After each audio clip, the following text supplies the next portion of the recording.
So it's time for our monthly wrap-up video where I rank every Blu-ray I watched for the first time over the past month. That was April 2023, and I've got 6 movies, and we've only had one video in between the last wrap-up and this one, so didn't do a good job making videos last month, did not do a good job watching Blu-rays last month, but to make this a little bit more exciting for you, after we rank those 6 Blu-rays, I'm going to talk about every Blu-ray I bought over the past month, but didn't watch, which is a bigger stack, which means I bought more Blu-rays than I actually watched over the last month, which is not a great place to be, but isn't that kind of a typical place to be for a Blu-ray collector? Sad to say. So without further ado, let's get started, but I do want to say that my name is Daniel, and you're watching the Cobwebs channel, where we dust off old movies. And we talk about Blu-rays here. We do ranking videos. We do top 10 lists. We just do a lot of fun stuff, talking about old movies, celebrating film of the past. And let's get started with number 6, which is John Carpenter's The Ward. As I talked to you in the last wrap-up video, I've been on a big John Carpenter binge, loving his stuff. And in fact, I announced that I'm going to be doing a monthly series over on my podcast where I talk about each theatrical John Carpenter film, each paired with a classic movie that influenced it. So we're kicking off in June with Dark Star, and see if you can guess that pairing. Let me know in the comments below if you know what film influenced John Carpenter's Dark Star the most. And so subscribe to the Cobwebs podcast if you want to hear that. That's going to be coming out monthly in addition to other normal episodes of the Cobwebs podcast. But John Carpenter's The Ward is his final theatrical film, his final film period that he directed. And as you can see in this last placement, I didn't like it very much. It's very hard to see him in this movie because he's a filmmaker that I love so much. And this feels like a very generic 2000s horror movie. It's starring Amber Heard as a woman who gets put into a mental hospital. She doesn't believe she's supposed to be there. And there's this ghost going around, and she thinks the hospital is involved in some shady, evil stuff. And she's desperately trying to escape. And that's a pretty good premise. It's got Jared Harris as her psychiatrist. I like Jared Harris. Everybody's pretty good in the movie, but it just feels deeply generic, and it relies so heavily on really loud jump scares. And I didn't like it very much, but I actually didn't rate it on my Letterboxd because I want to give it a second chance. I just don't want to openly bash a John Carpenter film before I've given it at least 2 tries. So I will give it a second chance. Next up is the Vinegar Syndrome Blu-ray Dolly Dearest. It's a 90s movie that stars Denise Crosby as a woman who has a family, and her daughter gets very attached to a creepy doll, and her daughter's personality starts dramatically changing from the worse, and Denise Crosby suspects maybe the doll is to blame. It's very much a Child's Play ripoff. I own this movie because I found it pretty cheap used at a used Blu-ray store a while back, and I finally gave it a chance this time. I actually love the Child's Play franchise. I'm really a big Chucky fan, so seeing a ripoff of that I thought might be fun. It's only very mildly fun. It's not a great movie by any means. I actually enjoyed the practical doll effects, but the backstory of how this doll is possessed, why the doll is alive, is so incredibly creepy and kind of imaginative, and I would rather see the backstory as a movie than just see the creepy doll movie. It's mildly entertaining. It's just not that great, and it's a little bit boring at times, but I thought it was okay. But as a dramatic jump up from those two is a Warner Archive Blu-ray I bought, which is The Wheeler Dealers. This is a movie from the 60s. I love 60s comedies, and it's starring James Garner as a Texas oil tycoon who is starting to lose his fortune, but he doesn't really care because he loves business dealing so much, and he loves like bargaining and haggling and trying to make some big business deals. He enjoys it so much. And he's trying to make a bunch of money really fast for a specific reason. He runs into Lee Remick, who is a rare woman who works on Wall Street. And that's kind of a big part of the movie, is her wanting to work on Wall Street, be taken seriously like the men, but kind of not being given the same opportunities as the men. So this movie is so full of character actors from this period. If you watch 1960s sitcoms at all, you're going to see so many sitcom players like Mr. Howell from Gilligan's Island, Floyd the Barber from The Andy Griffith Show, just tons of character actors popping up all through this movie. I enjoyed it so much. This movie, I love 60s comedies, and this is so much fun, mostly because of the 2 main stars. James Garner, he's always great. He's wildly charming in this movie. But Lee Remick, guys, I didn't know I had such a huge Lee Remick crush, and now I found that out. I mainly knew her from The Omen. She's Gregory Peck's wife in The Omen, and she's good in that movie. She is so incredibly beautiful and charming, and her character is so much fun to watch. Her just kind of fighting against all these sexist Wall Street guys is always really entertaining to watch. He's a really engaging character. And the movie definitely has some, 1960s misogynist ideals to it. It's the period, whatever. But Lee Remick's character is always pushing against it, always fighting it all the way. And that means the movie dates better, I think, than some other movies from the period.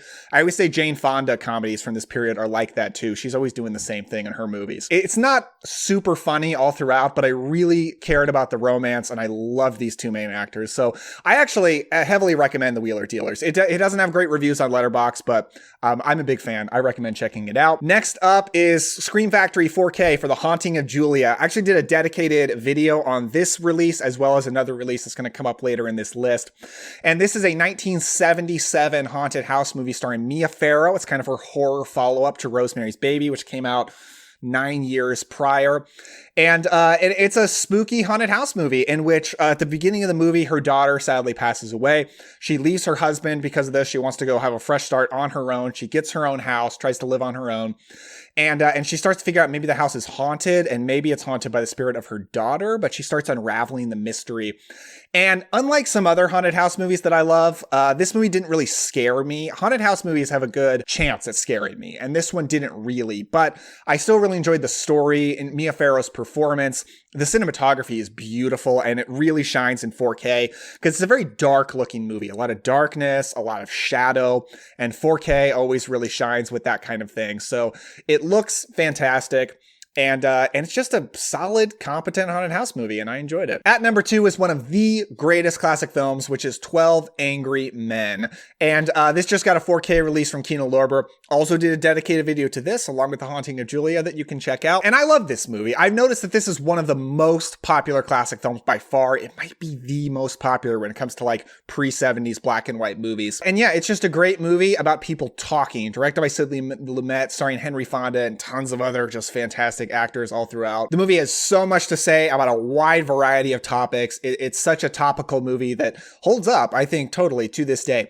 Anyway, the 4K is not the greatest because it's not a particularly visually gorgeous film. It all takes place in one room, and all during the daytime pretty much. So I would say if you have the regular Blu-ray, I don't think you need to upgrade to 4K, but as someone who actually did not own the Blu-ray, this was a great pickup for me, and I really enjoyed rewatching this movie. That's another great thing about things getting 4K releases, right? You pick them up, it's an excuse to rewatch a movie you haven't seen in a long time. The only way 12 Angry Men, like 12 Angry Men, massive classic, is going to be number 2 on a list, which means number 1 is going to have to be one of my favorite movies of all time. And it is with John Carpenter's Halloween. Of course, I've seen this movie before many, many times, but I just picked up the 4K. I actually had the first 4K previously.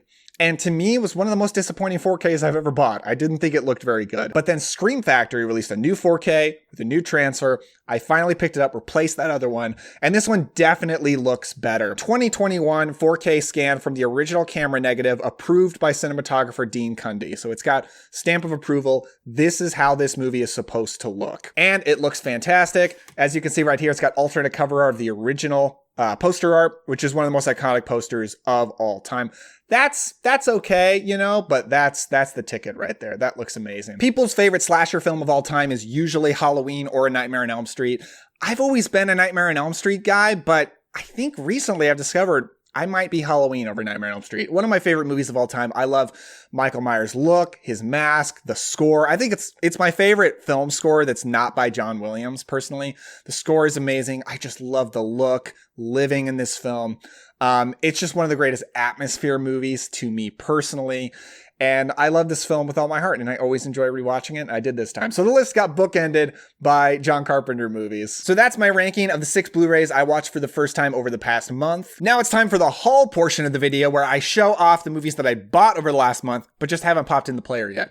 First up, when I bought 12 Angry Men on 4K, I also picked up The Apartment on 4K from Kino Lorber.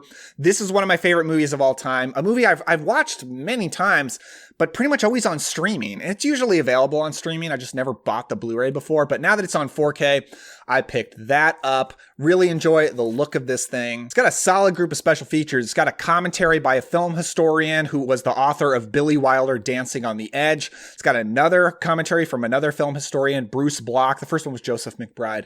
And then it's got Inside the Apartment, a documentary. Love documentaries about movies on Blu-rays. And then we got Magic Time, the Art of Jack Lemmon featurette and theatrical trailer. One of the greatest romantic comedies of all time. I think much because it's not afraid to look into the darkness of love as well. It's not just all fluffy good times. It, shows the really hard things that people can go through and why they're better if you go through them together with somebody you love. Is that cheesy? I don't care.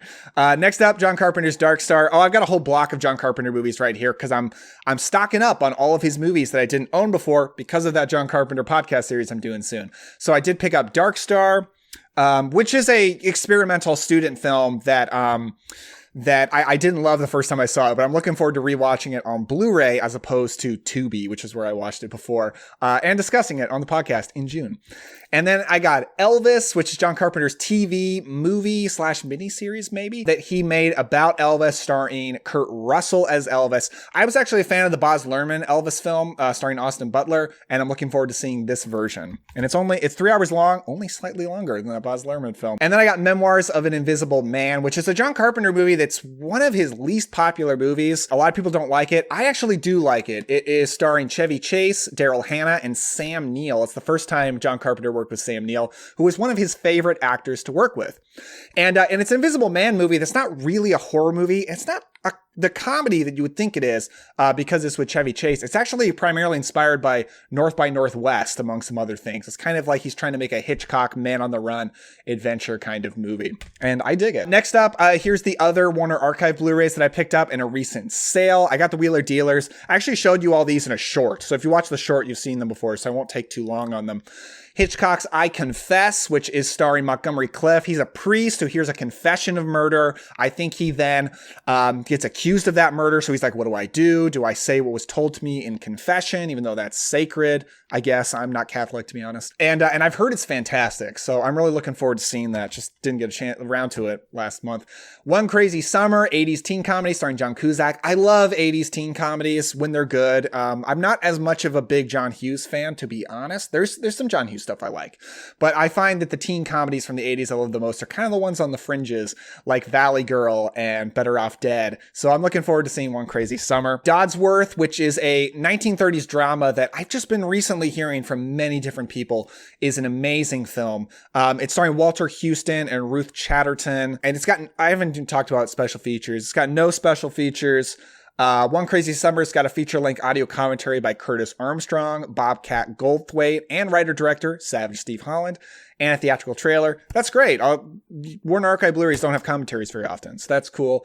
And then I Confess has a making of documentary, Hitchcock's Confession, a look at I Confess. Awesome. That's great. Premiere newsreel and theatrical trailer. So yeah, that's the other Warner Archive discs I picked up. Next up is The Last Dragon, which is a 1980s action movie, which kind of exists as a little bit of a spoof of Kung Fu movies. But it's not a spoof in that you can't take it seriously at all, because I actually think it's a wildly satisfying action film. The Kung Fu action is great. The villains are entertaining for sure. And it's also got Vanity, who's kind of one of my favorite 80s cult stars. I also love her in Action Jackson. This movie is just a ton of fun. I've seen it before, just haven't watched the Blu-ray yet, but I'm glad I have it on my shelf now. Now, I saved the best for last. This is kind of the doozy of the list. So I put it in order with Severance Films, specifically for a box set. I pre-ordered it a while ago, but I needed to spend a little bit more money to get free shipping. So to get the free shipping, I picked up Night of the Demon, which is an 80s Bigfoot movie. I'm kind of starting to get interested in Bigfoot movies. I watched Creature from Black Lake last month on streaming, which is why it didn't pop up on this list. And I really enjoyed that. And I've heard crazy things about this movie. I'm not entirely sure what to expect. Something really violent, a bit trashy from what I'm hearing, but I'm looking forward to it. So this is Severance's very fancy release of this Bigfoot slasher film, Night of the Demon. I think this is a video nasty, so it was banned in the UK. I could be wrong. It's got a huge stack of special features and a really thick, high quality slipcover. Severance slipcovers used to be They used to suck. They used to not be good at all. But they've clearly upgraded their slipcovers, which I'm happy to see. Reminds me a lot of Vinegar Syndrome slipcovers. But the star of the show is Severance brand new box set Danza Macabra, which is a box set of Italian Gothic horror films. I have never seen any of these movies. I am very excited to dig into them and expect a video coming up. I'm going to do a video review of this after I get a chance to watch all of the movies, let you know how they all are. And I'll show you each an individual one. I love Severance box sets because it's a real box that opens and closes, in which they give you the actual Blu-rays. So first up is The Monster of the Opera, which it seems to be some kind of a Phantom of the Opera type movie. The Scream of the Demon Lover, which I've heard is kind of a Cat and the Canary type movie. And apparently it was incredibly difficult to see until this release. So this is very exciting.